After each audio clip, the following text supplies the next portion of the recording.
അങ്ങനെ ഈ മാസം 9-ാം തീയതി നമ്മൾ മറ്റൊരു നിയമസഭാ തെരഞ്ഞെടുപ്പിനെ വരവേൽക്കുകയാണ്.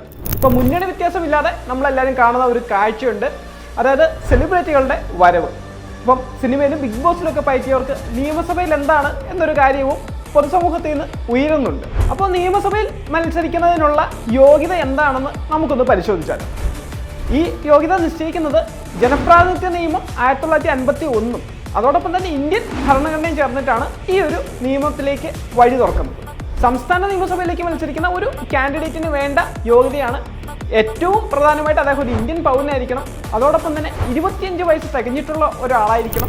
ഇനി ഇത് ലോകസഭയാണെങ്കിൽ അവിടെയും 25 വയസ്സ് തന്നെയാണ് യോഗ്യത, രാജ്യസഭയാണെങ്കിൽ അവിടെ 30 വയസ്സാണ് യോഗ്യതയായിട്ട് വരുന്നത്.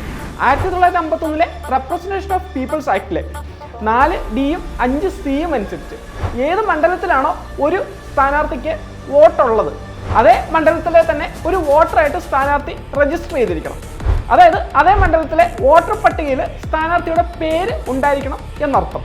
അതായത് ഈ പറഞ്ഞ യോഗ്യതകളെല്ലാമുള്ള ഒരു വ്യക്തിക്ക് മുൻ പരിചയമോ അനുഭവ സമ്പത്തോ ഒന്നും തന്നെ വേണമെന്നില്ല ഈ പറഞ്ഞ തെരഞ്ഞെടുപ്പുകളിലൊക്കെ മത്സരിക്കാം.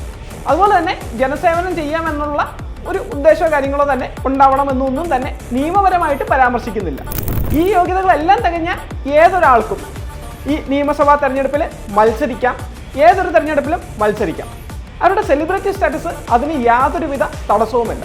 എന്നാലും വോട്ടർമാരായ നമ്മൾ നാടിന് ഗുണം ചെയ്യുന്ന സ്ഥാനാർത്ഥിക്ക് തന്നെ വോട്ട് നൽകാനായിട്ട് ശ്രദ്ധിക്കുക. 5 വർഷത്തിൽ ഒരിക്കൽ മാത്രം കിട്ടുന്ന ഈ ഒരു അവസരം നമ്മൾ ആരും പാഴാക്കി കളയരുത്.